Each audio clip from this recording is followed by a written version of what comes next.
हाय दोस्तों, I hope आप लोग ठीक होंगे। एक मोटिवेट के लिए छोटी सी लाइन बोलेंगे।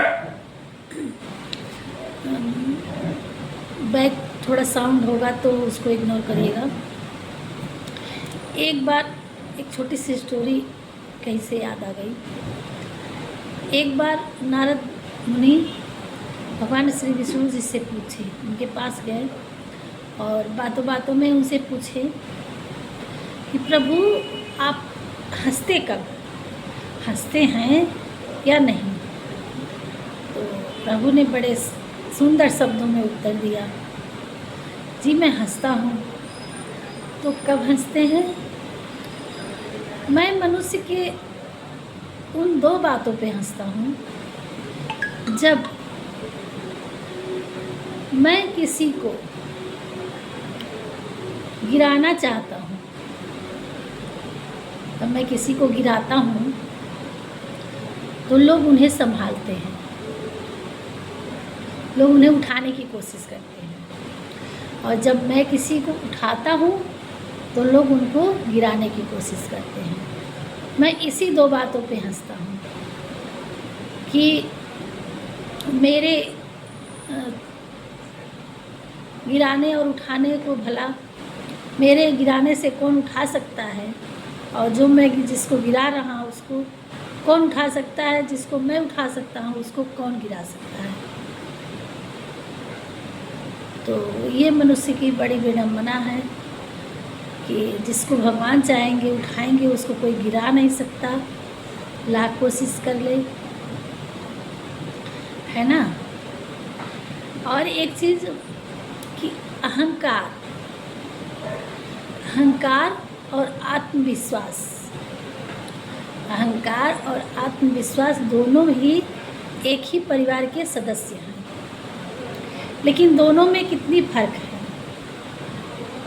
आत्मविश्वास कहता है कि मैं अच्छा हूँ, और वो अपने पे बिलीव करता है और कहता है मैं अच्छा हूँ। तो अहंकार कहता है मैं ही सबसे अच्छा हूँ। अच्छा, आत्मविश्वास करता है मैं हारूंगा नहीं। अहंकार कहता है मुझे कोई हरा नहीं सकता।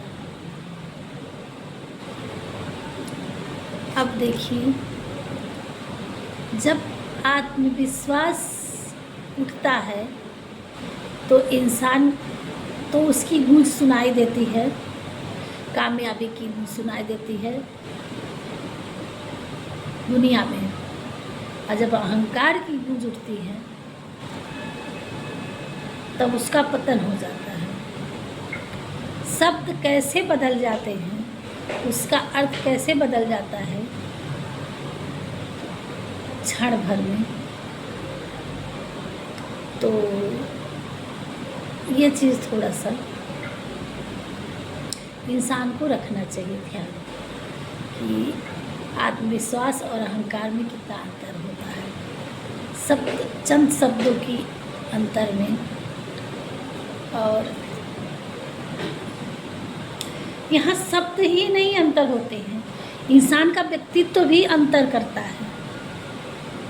ये आम बोलचाल में हम कह सकते हैं कि इंसान के शब्द थोड़े से बदल गए, बट उसमें वो प्रवृत्ति भी होती है,